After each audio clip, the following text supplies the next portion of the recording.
बिस्मिल्लाहिर्रहमानिर्रहीम। एजुकेशन है पे चैनल की जानिब से मैं अपने तमाम सुनने वाले स्टूडेंट्स को अस्सलाम वालेकुम कहता हूँ। तो स्टूडेंट्स उम्मीद करता हूँ आप सब खैरियत से होंगे, जहाँ भी होंगे अल्लाह ताला के हिफ्ज़ और ईमान में होंगे। तो आज की इस वीडियो में हम डिस्कस करने जा रहे हैं पर्सनल स्टेटमेंट, जो कि लॉर्ड एडमिशन टेस्ट के हवाले से बहुत इंपॉर्टेंट क्वेश्चन है, जो कि आपका 10 मार्क्स का आता है। तो आज की इस वीडियो में हम डिस्कस करेंगे इसको लिखने का तरीका क्या है, ठीक है, इसको कैसे लिखा जाए एचएससी के क्राइटेरिया के मुताबिक, इसका जो आंसर है वो लिखने का स्ट्रक्चर क्या होगा, ठीक है, तो कौन से टिप्स एंड ट्रिक्स है जिनको आप फॉलो करके जो उनसे हैं वो इसमें बहुत अच्छे मार्क्स जो उनसे हैं वो स्कोर कर सकते हैं, ठीक है। इसके अलावा मजीद इन्फॉर्मेशन पर्सनल स्टेटमेंट के हवाले से हम डिस्कस करेंगे। तो स्टूडेंट, जैसा कि आप सब जानते हैं कि मैंने जो उनसे ऐसे के हवाले से भी आपको गाइड किया था। जिन स्टूडेंट्स ने अभी ऐसे की वीडियो नहीं देखी तो उनका उसका लिंक जो है वो मैं डिस्क्रिप्शन में दे दूंगा, आपने वो देख लेना है, ठीक है। उसमें मैंने डिटेल के साथ बताया कि एचएससी आपके ऐसे को किस तरह चेक करते हैं, कौन कौन सी चीजें उन्हें रिक्वायर्ड होती है, तो फिर आपको जाके नंबर देते हैं। तो आज की इस वीडियो का हमारा जो टॉपिक है वो पर्सनल स्टेटमेंट के हवाले से। सबसे पहले यहाँ पे मैं आपको बता दूं कि जो आपका आता है ऐसे जो आता है वो आपका 15 मार्क्स का आता है, लेकिन जो पर्सनल स्टेटमेंट आती है वो 10 मार्क्स की आपके पेपर में आती है, ठीक है। इसमें एक टॉपिक आपको दिया जाएगा जिसके ऊपर आपने पर्सनल स्टेटमेंट लिखनी है, ठीक है। एक टॉपिक होगा और एक ही अटेम्प्ट करने के लिए होगा, ठीक है। लेकिन आपको पता है कि ऐसे में आपको 3 टॉपिक दिए जाते हैं, लेकिन आपने एक अटेम्प्ट करना होता है, ठीक है। तो यहाँ पर कोई चॉइस नहीं है, सिर्फ एक टॉपिक आता है। तो अब मैं आपको बताता हूँ कि देखें पर्सनल स्टेटमेंट होती क्या है, किसे कहते हैं पर्सनल स्टेटमेंट। देखें, आप वर्ड को देखें, यानी कि पर्सनल स्टेटमेंट अपनी जाती राय को कहते हैं, ठीक है। अब वर्ड देखें पर्सनल स्टेटमेंट, पर्सनल स्टेटमेंट कहते हैं जाती राय को, ठीक है स्टूडेंट्स। तो ये 10 मार्क्स की आपके पेपर में आनी है। तो जो टॉपिक दिया होगा उसके रेलिवेंट जो सा है आपने 10 मार्क्स का जो सा है ये क्वेश्चन को अटेम्प्ट करना है, उसके रेलिवेंट आपने अपनी जाती राय देनी है जो सा टॉपिक आपको एचएससी ने पेपर में दिया होगा, ठीक है। तो नेक्स्ट जो सा है लैंग्वेज के बारे में डिस्कस कर लेते हैं कि किस लैंग्वेज में आपने जो सी है पर्सनल स्टेटमेंट लिखनी है। तो यहाँ पर ये चीज ध्यान में रखिएगा कि देखें एचएससी ने आपको 2 लैंग्वेजेस अलाउ की हैं, कौन कौन सी, इंग्लिश और उर्दू। अब देखें आपने जो सा ऐसे और पर्सनल स्टेटमेंट है ना, दोनों सेम लैंग्वेज में लिखना है, ठीक है। चाहे आप इंग्लिश में लिख लें, चाहे आप जो सा है उसे उर्दू में लिख लें, ठीक है। लेकिन जो दोनों चीजें हैं ऐसे और पर्सनल स्टेटमेंट सेम लैंग्वेज में आपने लिखनी होगी, ठीक है, ये आपकी चॉइस है। लेकिन मैं आपको यहाँ पर रिकमेंड करूंगा कि आप वो लैंग्वेज यूज करें जिस पर आप ज्यादा से ज्यादा मटेरियल प्राइम कर सकें, अपनी बात को कन्वे कर सकें, जिसमें आर्गुमेंट जो उनसे है वो अच्छे दे सकें, जिसमें आपकी राइटिंग मिस्टेक ना हो, सेंटेंस स्ट्रक्चर अच्छा हो, ठीक है, वोकैबुलरी आप अच्छी यूज कर सकें, ठीक है। आपने वो वाला जो सा है वो चूज करना है, ओके। ओके, नेक्स्ट जो से है वर्ड्स के देखते हैं। तो आपके पास स्टूडेंट्स ये जो लॉर्ड मिशेल टेस्ट है ना, इसमें लिमिटेड वर्ड्स हैं, ठीक है, लिमिटेड शीट्स हैं, लिमिटेड टाइम है। आपके पास जो सा है वर्ड्स जितने मैक्सिमम अलाउ हैं वो 200 हैं, ठीक है। आपने 200 वर्ड्स के अंदर अंदर अपना जो सा है पर्सनल स्टेटमेंट को एक्सप्लेन करना है, ओके। तो इसके साथ मैं आपको बताता चलूँ कि देखिए आपके पास पेजेस कितने होंगे लिखने के लिए। तो लॉर्ड एडमिशन टेस्ट में जैसा कि मैंने आपको ऐसे में बताया था कि इसी तरह जो सा है वो इस पर्सनल स्टेटमेंट में भी आपके पास लिमिटेड जो सा ना पेज होगा। अब कितने पेजेस होंगे, क्वेश्चन ये है कि देखिए आपके पास एक पेज होगा, सिर्फ वन साइड आपको मिलेगी, ओके। एक पेज होगा और उसकी एक साइड मिलेगी बस, यानी कि एक साइड पेज की, ओके। जस्ट इतने में आपने जो है ना अपना कवर करना है। हो सकता है कि दूसरी साइड पे 2-3 लाइनें और मजीद मिल जाए आपको पर्सनल स्टेटमेंट लिखने के लिए, लेकिन आपके पास जो है पेज की वन साइड होगी पर्सनल स्टेटमेंट लिखने के लिए, जिसमें आपने 200 वर्ड्स में अपना जो है पर्सनल स्टेटमेंट देनी है, ठीक है। अब देखिए इसका स्ट्रक्चर क्या होगा। मैं आगे चल के ना आपको मॉडल भी दिखाऊंगा कि आपने पर्सनल स्टेटमेंट कैसे लिखनी है, ठीक है। और आपको एक जो है ना वो मॉडल दिखाऊंगा जिसके ऊपर जो है ना ये मैं आपको स्ट्रक्चर इंप्लीमेंट करके बताऊंगा कि आपने इस तरह जो सी है ना वो लिखनी है पर्सनल स्टेटमेंट, ठीक है। एक दो सैंपल भी दिखाऊंगा। अच्छा, अब स्ट्रक्चर की बात करें तो देखें सबसे पहले जो सा है इंट्रोडक्शन दिया गया है यहाँ पे, ठीक है। सबसे पहले आपने इंट्रोडक्शन देना है, किससे रेलिवेंट, टॉपिक से रेलिवेंट। फॉर एग्जाम्पल उसने पूछा है कि आप जो सा है वो पाकिस्तान को सरसब्ज कैसे रख सकते हैं, तो किसके रेलिवेंट हो गया टॉपिक, ज्यादा दरख्तों के रेलिवेंट हो गया ना। तो दरख्तों के जो उनसे फायदे थोड़ा सा आपने डिस्कस कर लेने हैं, ये मैं आपको आगे चल के इंट्रोडक्शन बताता हूँ, समझाता हूँ, ठीक है।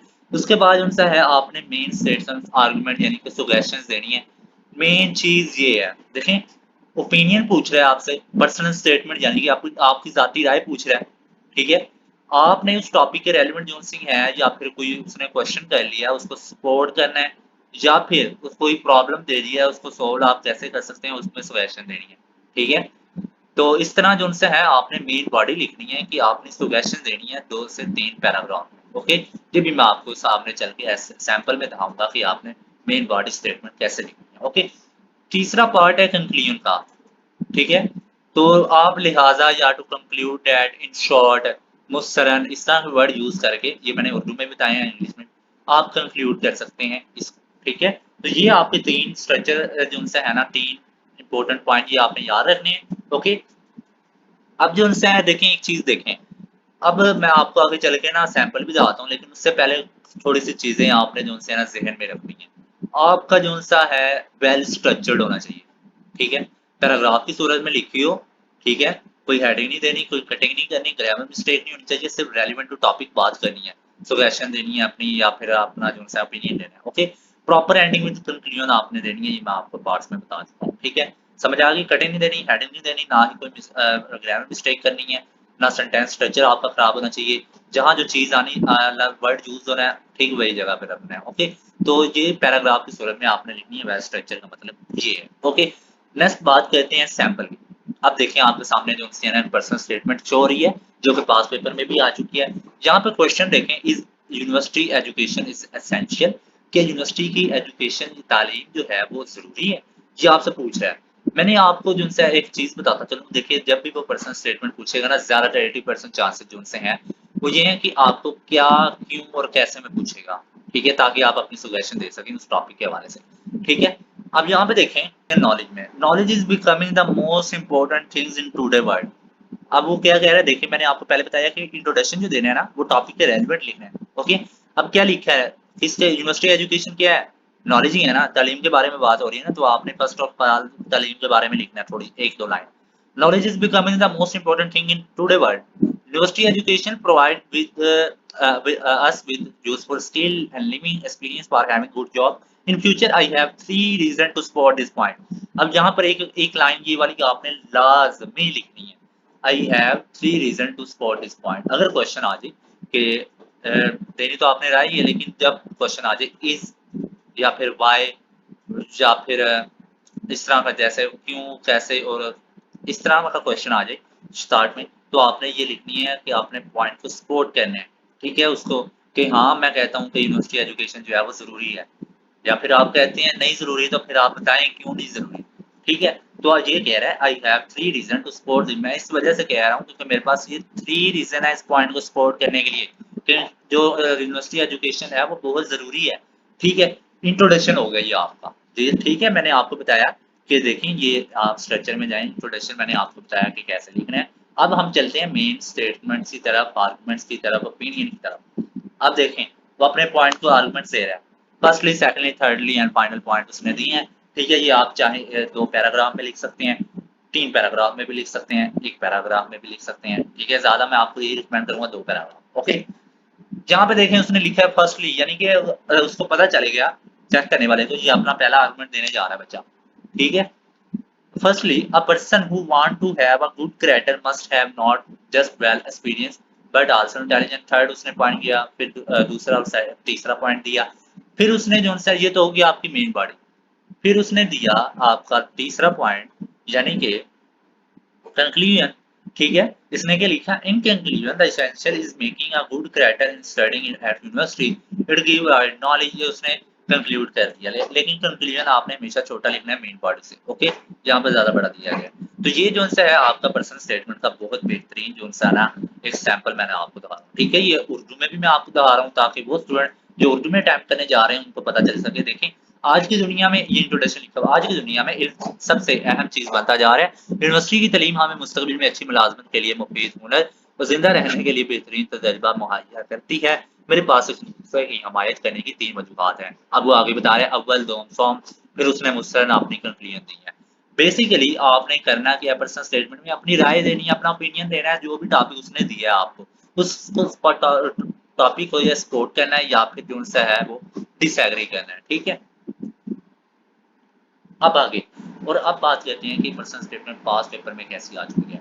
तो सबसे पहले मैं आपको बता दूं यहाँ पर कि पर्सनल स्टेटमेंट जो आती है ना, वो ज्यादातर 70% करंट इश्यूज के बारे में आती है। अब पास पेपर देखें जरा, यहाँ पर देखें कि e books are better than paper. आपको पता है कि पीडीएफ का दौर आ गया। ठीक है, आपको पता है कि देखें जो उनसे महंगाई हो गई, हाउ टू रिड्यूस इन्फ्लेशन, और देखें state of Medina and today's Pakistan देख रहे हैं आप, तो यहाँ पर आपको पता चल रहा है, मैं आपको बताता हूँ कैसे ये करंट अफेयर पे आई हुई है। तो आप तो जानते होंगे कि जो सा है इमरान खान ने जो सा है वो स्टेट ऑफ मदीना की बात की थी, पाकिस्तान को जो सा है वो स्टेट ऑफ मदीना जैसा बनाना चाहते हैं। तो यहाँ पर पेपर में क्वेश्चन आ गया कि स्टेट ऑफ मदीना और टूडे पाकिस्तान क्या डिफरेंस है, क्या है इसके बारे में। ठीक है, अब आप जानते हैं कि कोरोना वायरस आया तो आप जो सी हैं वो क्लासेस जो सी हैं आपकी ऑनलाइन शिफ्ट हो गई। तो यहाँ पर वो उन्होंने एक पर्सनल स्टेटमेंट देगी करंट अफेयर को सामने रखते हुए कि online teaching versus on campus learning में क्या डिफरेंस है, इसको आप बताएं। और अपने जो उनसे है ना एक को सपोर्ट भी करें अपने जो सा आप आर्गूमेंट देंगे। Role of youth in politics, ठीक है, आप जानते हैं कि आजकल की जो नौजवान नस्ल है वो पॉलिटिक्स में बहुत ज़्यादा इन्वॉल्व हो रही है। ओके, ये सच है। उसके बाद यहाँ पर देखें save water for future generation, जहाँ पर आपको पता चल रहा है कि देखें पानी जो उनसे है वो बहुत आलूदा होता जा रहा है। ठीक है, तो हमारे जो उनसे है वो जो ज़खायर या पानी के ताज़ा पानी के ज़खायर जो उनसे हैं वो कम होते जा रहे हैं। तो इस वजह से यहाँ पर एक पर्सनल स्टेटमेंट आई हुई है कि save water for future generation में आप क्या कहना चाहेंगे। ठीक है, तो इस तरह जो उनसे है ना ये आपने पर्सनल स्टेटमेंट आपने लिखनी होती है। ठीक है, तो स्टूडेंट्स ये थी हमारा आज की वीडियो। अगर आपको जो उनसे वीडियो अच्छी लगी हो तो काइंडली इस चैनल को लाजमी सब्सक्राइब कीजिएगा, इसको जो है लाइक लाजमी दीजिएगा इस वीडियो को, और ऐसे वाली वीडियो भी मैं कमेंट में दे रहा हूँ, आप देख लीजिएगा। ठीक है, अपना बहुत सारा ख्याल रखिएगा। अल्लाह हाफिज़।